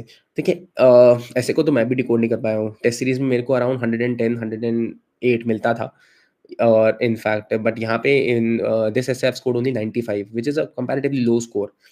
तो एसए के लिए तो देखो वोकैब की तो ज़रूरत नहीं है, ये बात तो पक्की है, because even toppers are not suggesting कि आप इंक्लूसिवली वोकैब यूज़ कीजिए। हाँ, ये ज़रूर है कि आपको जो ग्रामेटिकली साउंड होना है, वो अच्छे से होना है ना? उसमें आपको कुछ कॉम्प्रोमाइज़ नहीं कर सकते। बाकी it's all about your ideas, your own experience, your own knowledge. पहले तो हो सकता है मेरे 70s और 75 में भी आए हैं, तो उसके हिसाब से अच्छा स्कोर है। बट वहाँ पे स्कोप ऑफ इम्प्रूवमेंट है, लोगों के 130s में भी नंबर आए हैं जो टॉपर्स हैं। तो वोकैब्युलरी वो भी सजेस्ट नहीं करते हैं। Of course you need to be thorough with your arguments, counter arguments, with your ideas, with your examples and with your ये नीश, वो आपको पकड़ना चाहिए टॉपिक का। प्रीलिम्स में कितने क्वेश्चन करने चाहिए? सर डिपेंड करता है कि आपका एक्यूरेसी लेवल क्या है। अगर आपको 100 करने हैं, आप 100 कीजिए, अगर 80 करने हैं, 80 कीजिए। बट बस वही है कि वो डिपेंड करेगा आपके प्रीलिम्स के टेस्ट सीरीज़ पे। अगर टेस्ट सीरीज़ में आपके ज़्यादा नेगेटिव में जा रहा है, तो थोड़ा कम कर दीजिए। अगर नहीं जा रहे हैं, बिल्कुल ही नीचे रह रहे हैं, स्कोर 40s 50s में रह रहा है, तो आपको अटेम्प्ट्स बढ़ाने पड़ेंगे। It depends based on your strategy sir, कि आपकी स्ट्रैटेजी क्या है और आपका लेवल ऑफ प्रिपेयर्डनेस क्या है। ये बेसिकली आपको खुद के लिए डिसाइड करना है। बुक्स फॉर सीसैट तो यार मैंने कोई बुक पढ़ी नहीं है सीसैट के लिए, तो I don't think I would be able to recommend. But मतलब कुछ मैंने सोर्सेज बता दिए। Mudit Gupta sir is on YouTube, Manjul sir is on YouTube, उनके टेलीग्राम के चैनल्स भी हैं, काफ़ी लोग वो डालते हैं। तो आई थिंक आप मार्केट में सर्च करेंगे तो सीसैट की कोई ना कोई बुक मिल जाएगी, but I would not suggest any book. उसकी ज़रूरत ही नहीं है यार। यूट्यूब पे फ्री लेक्चर्स हैं, आपको बस सवाल करने हैं और सवाल करने की ट्रिक पता होनी चाहिए। सीसैट में वैसे हो जाएगा। और दूसरा, आपको इंग्लिश और रीजनिंग के सवाल एक्यूरेसी के साथ करने आने चाहिए, वो भी यूट्यूब से हो जाएगा। YouTube is the best ed tech platform for CSAT, तो वही है। सर मैं ह्यूमैनिटीज़ बैकग्राउंड का हूँ, मैंने इस कैसे सीसैट से टैकल किया? देखिए सीसैट के लिए मैंने बता ही दिया। बेसिक एरियाज़ को देखिए, जो रिपिटेटिव थीम्स हैं, जैसे नंबर सिस्टम है, जैसे परम्यूटेशन कॉम्बिनेशंस है, ठीक है? ये थीम थोड़े मुश्किल हैं, लेकिन 2-4 क्लासेस लेंगे तो आपको समझ में आ जाएगा कि ह्यूमैनिटीज़ बैकग्राउंड, उससे कोई फ़र्क नहीं पड़ता। यार ह्यूमैनिटीज़ बैकग्राउंड को तब भी तो आप ऑप्शनल अलग ले सकते हो ना, तो ऐसा कोई बात नहीं है, इतना वो कोई डरने की बात नहीं है। और मैथ्स के सिर्फ़ 10 से 12 सवाल ही करने हैं। Even if you are attempting 40 question in CSAT और 10 सवाल मैथ्स के करिए, 30 सवाल आपको 53 क्वेश्चंस में से 30 सवाल आप सही कर सकते हो आराम से, रीज़निंग और इंग्लिश के। इतना तो करने ही चाहिए। और 10 सवाल 27 सवाल में से आप मैथ्स के सही कर सकते हो। 10 सवाल ही करने हैं बस। 40 सवाल का मतलब, क्योंकि मैं टारगेट मानता हूँ कि सीसैट का मिनिमम टारगेट हमारा 70, 80, 90 नहीं होना चाहिए, 100 होना चाहिए। 100 हमें पार करना चाहिए सीसैट में। अगर आप 100 पार करो तब आपका स्कोर 90, 80 भी आएगा तो आप क्वालीफाई कर जाओगे। तो 10 सवाल तो मैथ्स के सही करने हैं। 15 अटेम्प्ट करो, 10 कम से कम सही करो। तो उतना ही है, और वो लो हैंगिंग फ्रूट से भी हो जाएँगे। सिंपल सा ट्रिक था, जैसे उस हैंडशेक वाले क्वेश्चन का 11 C2 इतने हैंडशेक्स होंगे। अब C2 P2 क्या होता है ये आपको पता चल जाएगा। परम्यूटेशन कॉम्बिनेशन की कोई सी भी क्लास ले लो, यूट्यूब पे फ्री लेक्चर्स अवेलेबल है। 1 घंटे की क्लासेस हैं तो हो जाएगा। तो ये प्रीलिम्स के लिए कितना टाइम देना चाहिए? देखिए मैंने तो पिछली बार 5.5 महीने दिए थे। इस बार मेरे पास सिर्फ 60 डेज़ ही हैं, क्योंकि मैं कल से ही, आज से ही स्टार्ट करें इनफैक्ट मैंने तैयारी। अभी तो हम 2-4 टॉपर स्टॉप वगैरह में और रिश्तेदारों के साथ बिज़ी थे। बट वही है, कुछ लोग बोलते हैं कि 15 दिन में भी निकालते हैं। तो आप, क्योंकि अभी तक आपका नहीं निकला है या फिर बहुत सारे लोग हैं जिनका नहीं निकला है, मेरे हिसाब से 4.5 महीने आपको प्रीलिम्स को डेडिकेटली देने चाहिए, ताकि कोई कसर ना रहे।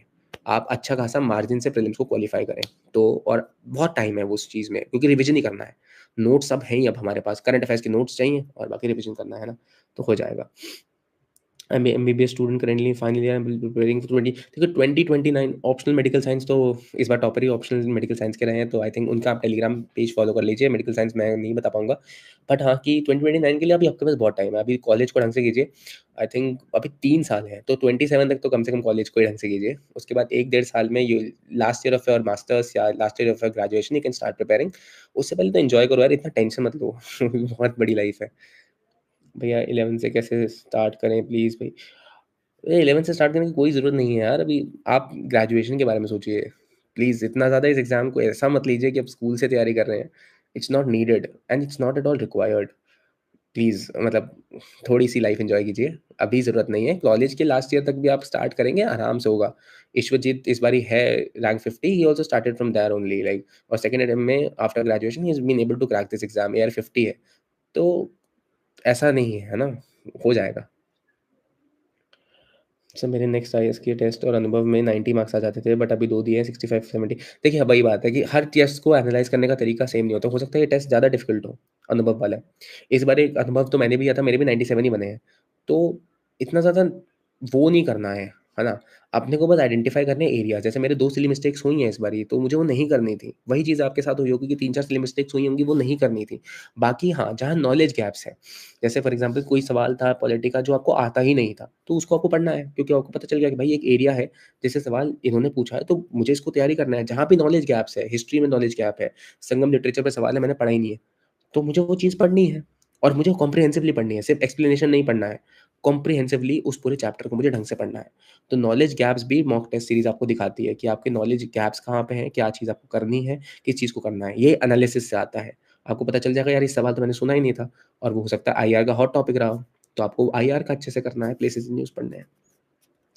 How AI can help in this exam, देखिए एआई का हेल्प लार्जली मेंस के टाइम पे होता है कि यहाँ पे मैंने भी बहुत यूज़ किया, और स्पेशली इंटरव्यू में तो बहुत हेल्प किया, जहाँ पे उसने मेरे डैफ के बेसिस पे क्वेश्चंस बहुत सारे बना दिए और मैं प्रिपेयर्ड था। I scored 195 in the interview, तो थैंक्स टू एआई आल्सो, क्योंकि मैं बहुत सारे सवाल उसने ऑलरेडी प्रिडिक्ट कर दिए थे जो मेरे बैकग्राउंड से रिलेटेड थे और मेरी फैमिली बैकग्राउंड से रिलेटेड थे। बट प्रीलिम्स में आप देख सकते हैं कि if you are lacking any sources, answer correct है कि नहीं है, एक्यूरेसी कैसे बढ़ाई जाए, है ना? एलिमिनेशन टेक्निक्स भी लोग हैं, 2-4 वीडियोज़ आप वो भी देख सकते हो कि एलिमिनेशन टेक्निक्स वाली। ऑल्दो उनको ब्लाइंडली फॉलो नहीं करना है ना? ऐसा नहीं है कि 2 का 4, 3 का 4 ऐसा कुछ होगा। बट हाँ, कुछ कभी-कभार कुछ लोग होते हैं जो प्रीलिम्स 6-6 बारी निकालते हैं। मेंस हो सकता है ना निकले, बट प्रीलिम्स में उनको श्योरिटी होती है। लॉजिकल लॉजिकल गेसिंग जिसको बोलते हैं, वो चीज़ वो करते हैं। तो आप उनकी एक आध वीडियोज़ देख सकते हो और आप सोच सकते हो कि ये लॉजिक कैसे लगा रहे हैं। ऑफ कोर्स हर पे ऐसा नहीं होगा कि एक एक वीडियो मैं देख रहा था, उसमें वही था कि पहले कोई टिक करता जा रहा है, करता जा रहा है, करता जा रहा है, ऐसा नहीं करना है। बट देन अगेन कुछ लॉजिकल एक्सप्लेनेशन से आप, जैसे ये तो नहीं होगा, ये तो हो ही नहीं सकता। जैसे एक सवाल था 2024 में, जब उन्होंने रैंक्स दे रखी थी, तो कैप्टन और कॉमोडोर साथ में नहीं हो सकता। ये एक ट्रिक थी, और ये हमेशा है कि कॉमोडोर और कैप्टन का रैंक सेम नहीं है, तो एक ऑप्शन एलिमिनेट हो रहा है, तो उससे सवाल बन रहा है। तो ये सब चीज़ें देखनी है। Should I start answer writing now और आफ्टर स्टार्टिंग? देखिए, अब तो आंसर राइटिंग का स्कोप है नहीं। अगर आप 2026 में ही दे रहे हैं तो आंसर राइटिंग अभी तो मेरे हिसाब से, देखिए रात में एक आधा आंसर देख सकते हैं, और टॉपर्स कॉपीज़ आप एक आध बार पढ़ लीजिए। टॉपर्स कॉपीज़ जो है ना, वो 1 घंटा रात में पढ़ लीजिए। अगर अभी तक आंसर राइटिंग स्टार्ट नहीं किया, वैसे तो it's not the ideal time for answer writing, करेंगे भी तो 30 दिन मैक्सिमम करिए। अप्रैल मतलब मई के बाद तो बिल्कुल छोड़ देना, और इनफैक्ट 20 अप्रैल के बाद ही बिल्कुल छोड़ देना। उसके बाद जब प्रीलिम्स हो जाएगा तब स्टार्ट कर सकते हो। तो आई डोंट थिंक वैसे अभी भी करनी चाहिए। एक आंसर आप लिख सकते हैं, लिखने के लिए अगर अब तक नहीं की है, अब तक कर देनी चाहिए थी, बट ठीक है, it's okay, we are never too late in this exam. क्या प्रीलिम्स के लिए एडिटोरियल डिस्कशन से लाभ होता है? देखिए, एडिटोरियल्स पढ़ना प्रीलिम्स के लिए इतना ज़रूरी नहीं है। मैं तो न्यूज़पेपर को नहीं बोलता, बिकॉज़ न्यूज़पेपर इतना टाइम एफिशिएंट नहीं है। मेंस और इंटरव्यू के लिए न्यूज़पेपर बहुत इंपॉर्टेंट है, स्पेशली इंटरव्यू के लिए जब आपका ओपिनियन शेप्ड होता है।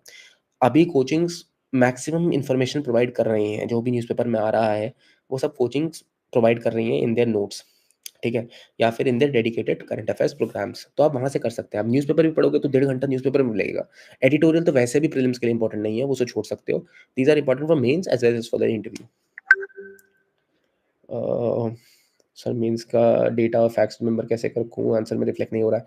देखिए, वो तो ज़ीनियर रोना मैम ने बहुत अच्छे से बताया है कि उनके पास एक ब्लैक डायरी रहती थी जिसमें वो उन्होंने फैक्ट्स लिखे थे। उनका भी 3rd अटेम्प्ट था। तो this comes after as the attempts go on increasing. मैंने भी ऐसे ही किया था। वैसे तो मैंने अपने जहाँ पे मैं सोर्स लिखता था, फॉर एग्ज़ाम्पल मैंने सोसाइटी से रिलेटेड डेटा है तो वो सोसाइटी वाले पार्ट में लिख रखा है। इकोनॉमी से रिलेटेड डेटा है तो इकोनॉमी वाले जीएस3 के पार्ट में लिख रखा है। तो आप या तो वो कर सकते हैं, या फिर आप जैसे उन्होंने बताया एक डायरी रख सकते हैं। उसमें टॉपिक वाइज़ आप बना सकते हैं कि जैसे वुमेन एम्पावरमेंट का अगर क्वेश्चन आता है तो मुझे ये डेटा कोट करना है। अगर अर्बनाइज़ेशन पे आता है तो मुझे ये डेटा कोट करना है। अगर मेरा सवाल जो है वो इंक्लूसिव ग्रोथ पे आता है तो मुझे ये डेटा कोट करना है ना? तो आप ऐसे ही बना सकते हैं, और उनको याद नहीं करना है, उनको बस सोने से पहले एक बार रीड कर लेना है, दैट्स इट। डेटा तो हमेशा बस रीड करते हैं, अपने आप आंसर्स में रिफ्लेक्ट होने लग जाता है, बस उनको रीड करना इम्पोर्टेंट है। सर फोमो से कैसे बचें? जैसे मल्टीपल चॉइसेस पे माइंड जाता है प्लीज़। देखिए, नहीं जाना चाहिए ना, वही तो बात है। अगर आप एक एस्पिरेंट हो तो आपको रिस्ट्रेंट की एबिलिटी आनी चाहिए, है ना? रिस्ट्रेन करना बहुत इंपॉर्टेंट है कि कहाँ, कब, क्या, कैसे करना है। रिस्ट्रेंट इतना ज़्यादा इंपॉर्टेंट है कि अपने आप को रोकना बहुत इंपॉर्टेंट है। चाहे अटेम्प्ट्स में हो, जैसे मैं अपने आप को बहुत रोका कि 80 पे मुझे खत्म करना है भाई, 81, 82 जा रहा है तो मेरा नेगेटिव जा रहा है। तो रिस्ट्रेंट इज़ वेरी इंपॉर्टेंट। और बस वही है कि अपने आप को रिस्ट्रेन कीजिए किसी भी सोर्सेज़ से, मेडिटेशन कर सकते हैं। सो वही, I will keep that in mind. I am performing not well in CSAT, score रफली इन द रेंज ऑफ। हाँ, तो ठीक है यार, 90 to 110 in CSAT is very good score. इसमें कोई खराब स्कोर नहीं है। आपको क्या 150 लाना है क्या? आईआईटियंस इसमें नहीं है। मतलब इम्प्रूव इन इंग्लिश सेक्शन, देखिए इंग्लिश सेक्शन के लिए ये बस यही है कि अगर कहाँ भी वेग आंसर्स लगे ना, तो instead of not attempting anyone, attempt all. It's the simple simple strategy. Because हर एक चीज़ गलत नहीं हो सकती। जहाँ पे 2 आंसर में वेग लगे, 5 सवाल में अगर वेग लग रहा है ना, पाँचों को अटेम्प्ट करो और दोनों में से कोई एक टिक करो। तो हर चीज़ नहीं होगी और you will be in the net gain only. अगर आप 3 भी सही से कर रहे हैं, इनफैक्ट अगर आप 2 भी सही कर रहे हैं, तब भी 0 का रेशियो आ जाएगा। तो कुछ नेगेटिव नहीं जाएगा। तो that is one thing. When I'm writing answer, I have to have fear to writing my attempt is in। देखिए fear to writing तो सबसे बेस्ट तरीका तो यही है कि राइट करना। fear का रिमूवल तो वही है कि आपको वो चीज़ करनी पड़ेगी। तो राइटिंग स्टार्ट कर दीजिए और लीजिए यार, स्टार्टिंग में 10-10, 15-15 मिनट भी लगते हैं लोगों को एक आंसर लिखने में, it's not an issue. But वही है कि खुद से लिखिए। एक बार पढ़िए, हो सकता है मॉडल आंसर पढ़िए, फिर लिखिए, कोई इशू नहीं है। If syllabus is complete and I will give attempt when I start answer writing, of course then you need to start answer writing। आपके लिए तो बहुत अच्छा टाइम है, 2026 के एंड तक आंसर राइटिंग प्रैक्टिस करिए, बिल्कुल करिए। प्रीलिम्स में 3 फैक्ट्स पता था बट 1 या 2 में डाउट था, गट्स नहीं आता है, रॉन्ग ना हो जाए। देखिए रिस्क टेकिंग तो बहुत इंपॉर्टेंट है, रिस्क तो लेना पड़ेगा। अगेन कॉन्ट्राडिक्टरी स्टेटमेंट है कि रिस्ट्रेन भी करना है और रिस्क भी लेना है, बट देन अगेन 80 तक तो पहुंचना है ना अटेम्प्ट्स में तो रिस्क तो थोड़ा बहुत लेना है। देखिए 50-50 का गेम जहाँ पे आ गया ना, वहाँ पे इतना दुःख नहीं होता, क्योंकि 50-50 में नेट करेक्ट होना बहुत ज़रूरी है। अगर नेट करेक्ट हो रहा है तो 50-50 का गेम हो जाएगा। 40 क्वेश्चन सही हैं और 50-50 का गेम अराउंड 35 क्वेश्चंस में है, 35 में से अराउंड 17 भी सही हो गए तो net game is in positive only, तो इश्यूज़ ज़्यादा नहीं होंगे। तो 50-50 इज़ लाइक दिस ओनली कि even if you are wrong in that, you won't feel bad about it. But yes, sometimes luck also plays an important role here. और क्या पता UPSC उस सवाल को सही या गलत भी कर सकती है। तो रिस्क लेने से मत डरिए। At least till 75-80 questions you should not be afraid of taking a risk. उसके बाद रिस्क टेकिंग अवर्जन हो सकता है, इंटेलिजेंट गेसिंग जैसे बोला जाता है। कंसिस्टेंसी कैसे बनाएँ? देखिए कंसिस्टेंसी तो पढ़ के ऑफ कोर्स, और जैसे मैंने बताया कि अपने फ्रेंड्स के साथ, अपनी फैमिली मेंबर्स के साथ डिस्कशन करके, डेली उनसे बात करके और अपने आप को इस प्रोसेस में इन्वॉल्व रखें। अपने दोस्त होने बहुत ज़रूरी हैं। ज़रूरी नहीं कि वो अटेम्प्ट्स ही दे रहे हों, बाकी भी जगह पे उनसे मिलना बहुत ज़रूरी है। अपनी बॉडी को फिट रखना बहुत ज़रूरी है ना?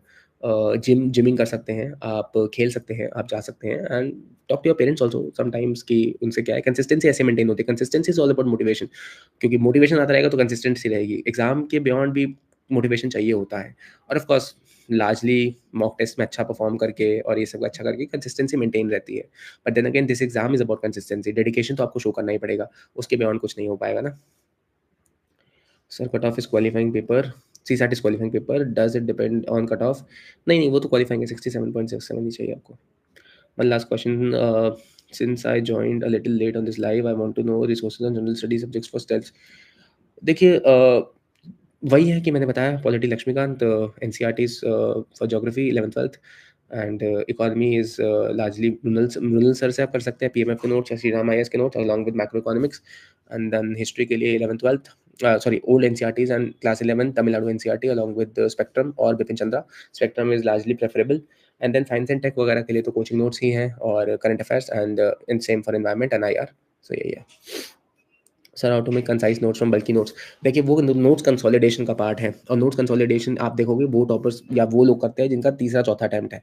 अभी आपको नोट्स बल्कि नोट्स की जरूरत नहीं है। अगर आपको करना भी है तो वो आपका टाइम होगा जुलाई से दिसंबर, if you are not able to clear prelims or sorry mains, not able to clear prelims and you're not giving mains। अगर आप मेंस दे रहे हो तब भी आपको टाइम नहीं मिलेगा कंसोलिडेशन के लिए, बिकॉज तब आपको अलग चीज़ें पढ़नी है, टेस्ट देने हैं, वो सब करना है। तो जब भी आपके पास पीरियड खाली है, फॉर एग्जांपल अगर मेंस नहीं होता या मेंस के बाद आप नोट्स बल्कि नोट्स में से शॉर्ट नोट्स कर सकते हो, अभी उस चीज़ का टाइम नहीं है। तो वो तभी होगा और वो वन पेजर नोट्स के लिए होगा, उसमें अच्छा खासा टाइम लगता है। तो वो तब की आराम से बात करेंगे, आप मेरे से कॉन्टैक्ट में रहिएगा तो I will explain. Thank you for replying. Sir, on an average, how many hours you used to study every day? I think mostly 8 hours और उसमें से भी इफेक्टिव 6 का ही आता था। 2 घंटे का तो ऐसे ही होता था, but 8 hours I used to manage. Mains में जब आप लिखोगे मेंस का topic, then it will go beyond 10 hours भी हो जाएगा, कभी 12 11 आवर्स भी हो जाएगा, बिकॉज़ 2 तो आप टेस्ट ही दे रहे हो, तो 6 घंटा तो वैसे ही हो गया टेस्ट का ही, है ना? तो दैट डे आपकी पीक आ जाती है, but eventually I think 7-8 hours are more than enough. 11th 12th NCERT is sufficient enough. For geography, it is sufficient. Other subjects depends. Yes, sir. Hello. Sir interview के लिए क्या क्या करें? Interview के लिए क्या क्या करें, तो आई थिंक तब बात करनी चाहिए जब मेंस का हो जाए, because mostly people actually talk aloud. देखिए, इंटरव्यू के लिए ऐसा कुछ नहीं है। इंटरव्यू के लिए बेसिकली यही है कि आपको एडिटोरियल्स पढ़ने चाहिए और आपको बैलेंस ऑफ ओपिनियन बनाना चाहिए। Like for example, if I am concern, I was a little bit too critical of the government, तो मैंने अपने आप को मॉडरेट किया। जो लोग too supportive of the government होते हैं, उन लोगों को अपने आप को थोड़ा क्रिटिकल करना चाहिए। And that is how balance of judgement comes in, because सब कुछ खराब नहीं है और सब कुछ अच्छा नहीं है। हर चीज़ में स्कोप ऑफ इम्प्रूवमेंट है और सब चीज़ें बुरी भी नहीं है। तो वही चीज़ लानी है, और that is what UPSC teaches you, और वही करना है ना? Sir please recommend online coachings. देखिए, ऑनलाइन कोचिंग्स मैंने तो ली नहीं है, तो अगर आपको जीएस फाउंडेशन कोर्सेज़ हैं, तो पीपल से Unacademy and PW are doing well and they are cheaper as well. ये तो मेरा बाजीराम का था, and I really praise Vajiram कि उन्होंने अच्छे से मेरा बेस फाउंडेशन बनाया है, जिस वजह से किया है। I am not endorsing any institution है, but just because people are asking, तो बाजीराम का अच्छा है। तो या भैया, एनसीईआरटी का कितना रोल होता है यूपीएससी में? बिल्कुल रोल होता है यार। स्टार्टिंग तो बेस तो वही है, तो बेस के ऊपर ही ये सब रहेगा। अ, आपका सेशन शेयर कर देंगे, पीपल ऑलवेज व्हाट्स दिस। हाँ जी, बिल्कुल will share, can consider the team. सब फिल्म्स के लिए क्या रिसोर्सेज होने चाहिए? अब मैंने बता दिया है। आप इसको वीडियो को दोबारा से देख लेना। I talked at length about it. NCERT का role, I think I've already stated this thing. These questions when are you going to Lavasana? I think I'll not go this year, sir, because I think foundation courses start beforehand, or I am hopeful of appearing in another mains this year, because this will be my last attempt. Because since I'm already in service this year, so I'm planning to give one more attempt to increase or improve my rank. तो I am not really sure. एक special FC होता है for mains appeared candidates, शायद बाद में होता है, उसमें 15 दिन के लिए लबासना होता है। So we are hopeful of going to LBSNAA next year with improved rank.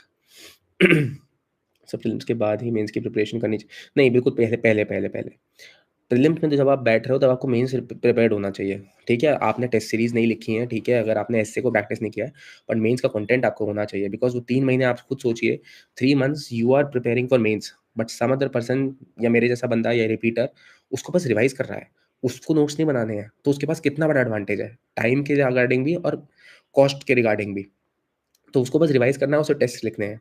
आपको नोट्स भी बनाने हैं और आपको मेंस के लिए पढ़ना भी है, आपको समझना है, नोट्स बनाने हैं, रिवाइज़ करना है, तो आप कितने बैक एंड पे स्टार्ट कर रहे हैं। तो इसलिए whenever your if your prelims is stuck, अगर आपका फ्लकर भी हो जाता है, नो इश्यूज़, कोई दिक्कत नहीं है।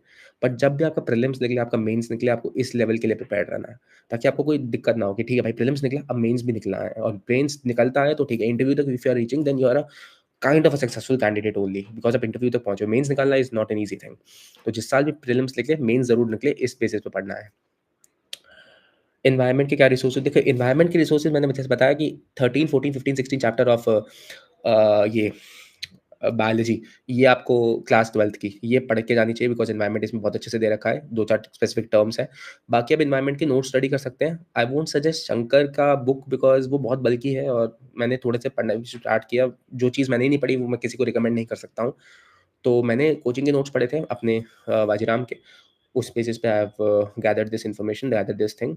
और बाकी एनवायरनमेंट के लिए आप करंट अफेयर्स के लिए ज़्यादातर, बिकॉज़ करंट ही आता है, तो करंट के लिए मैंने टारगेट 140 प्लस लिया था। लार्जली आपको कंसेप्चुअल क्लैरिटी चाहिए, उसके बाद आपको करंट पे करना है, ठीक है? तो वही है जो इश्यूज़ हैं। Thank you so much. Sir start कैसे करें preparation? Currently I am doing CSAT. पर देखिए, स्टार्ट अगर आपको करना है तो कोई सी भी बुक लीजिए, जो कोई सी भी सब्जेक्ट की जो आपको इंटरेस्टिंग लगती है। मुझे पॉलिटी बहुत अच्छी लगती थी, तो मैंने लक्ष्मीकांत से स्टार्ट किया था और मैंने पूरी बुक पढ़ी थी स्टार्टिंग में। तो वहीं से स्टार्ट होता है। फिर आप हिस्ट्री पढ़ लीजिए या इकोनॉमी पढ़ लीजिए, और बस यही है, जो इंटरेस्टिंग लगे उससे आपको स्टार्ट करना है। तो उसी बेसिस पे स्टार्ट कीजिए, और फिर इवेंचुअली आपको पता चलेगा, यूपीएससी सर्कल में आएँगे कि ये टॉपर है, इसने ये फॉलो किया, इसने ये किया, इसने वो किया, इसने ऐसा किया, and then you will become a part of this whole thing. So I think that's all. Anything, any other question?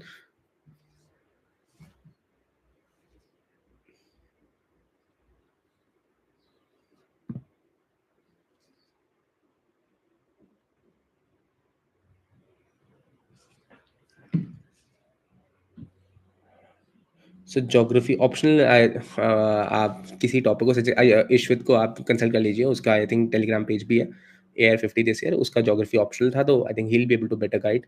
मेरा था ही नहीं, तो मैं नहीं कर पाऊंगा।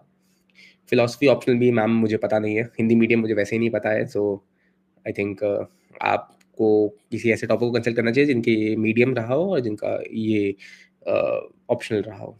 PSR के लिए I can tell sir, direct standard book से स्टार्ट करें या पहले NCERT करें? देखिए, again, too much controversial opinion है, बट मेरे हिसाब से आपको स्टैंडर्ड बुक से स्टार्ट करना चाहिए, जहाँ पे हो।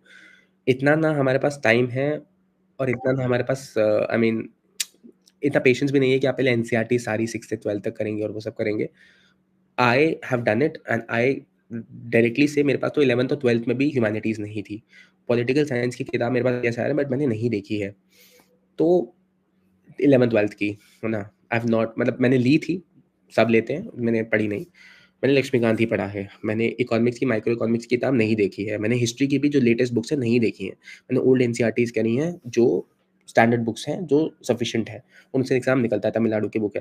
बिकॉज़ आप देखेंगे, उनको पढ़ेंगे भी तो आपको खुद ही समझ में आ जाएगा, because they will not help you in any manner in this exam. ना उनसे सवाल बनते हैं, ना उनसे ट्रेस आप कर सकते हैं पीवाईक्यूज़ को। और जिनसे आप पीवाईक्यूज़ को ट्रेस ही नहीं कर सकते, उनको पढ़ने का सवाल क्या है? जब लक्ष्मीकांत आपका बेस भी बना रही है और आपको पहले कांसेप्चुअल क्लैरिटी प्रोवाइड कर रही है, उसके बाद आपको लेकर जा रही है एनालिटिक्स में और फैक्चुअल एस्पेक्ट में, तो आपको क्यों पॉलिटिकल साइंस की किताब पढ़नी है ना?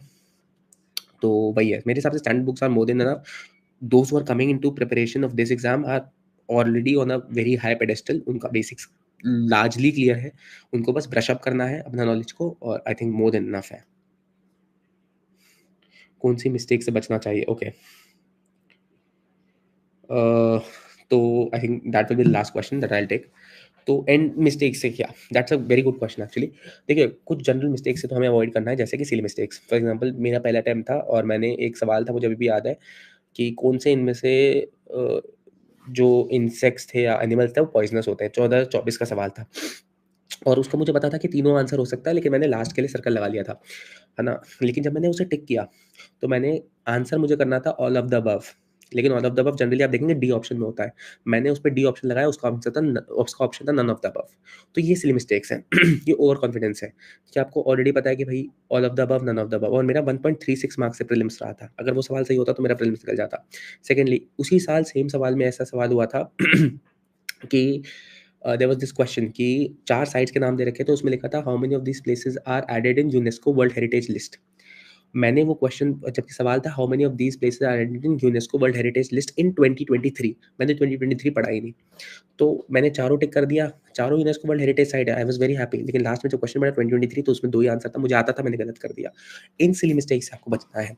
आपको सिली मिस्टेक्स प्रीलिम्स में आप अफोर्ड नहीं कर सकते। मेंस में हो जाए कोई दिक्कत नहीं है, क्योंकि मेंस में कवर अप करने को आपके पास 7 सब्जेक्ट्स हैं। यहाँ पे आपके पास सब्जेक्ट्स नहीं है। एक ही ऑप्शन है, एक ही अपॉर्च्युनिटी है, और एक अपॉर्च्युनिटी 1 साल के बाद आती है।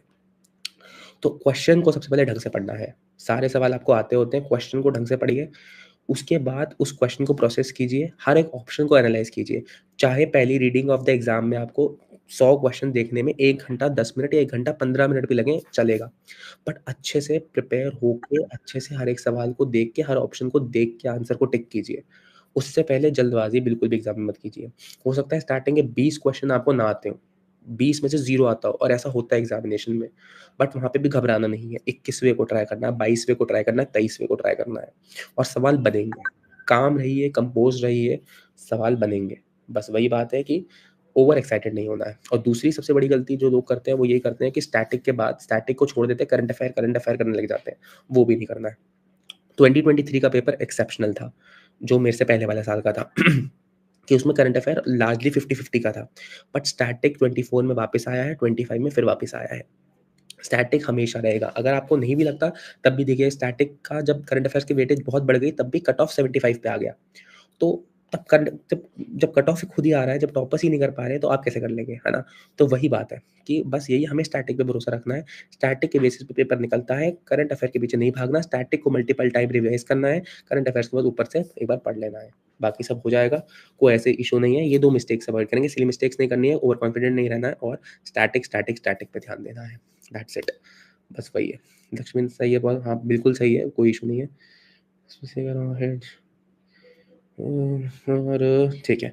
So thank you so much people, thank you so much aspirants and I hope कि अगर आपको कोई डाउट हो तो आप मुझसे I will share my number और शेयर माय इंस्टाग्राम एड्रेस यहाँ पे ना, टू अंशुल 21001 इंस्टाग्राम पे मेरे से कनेक्ट कर सकते हैं या फिर आप व्हाट्सएप पे मुझे मैसेज कर सकते हैं 9599174120। बाकी thank you so much, have a very good day and best of luck to all of you. Hope you'll all clear prelims and all of you clear this 2026 UPSC CSC examination. Thank you and have a great day.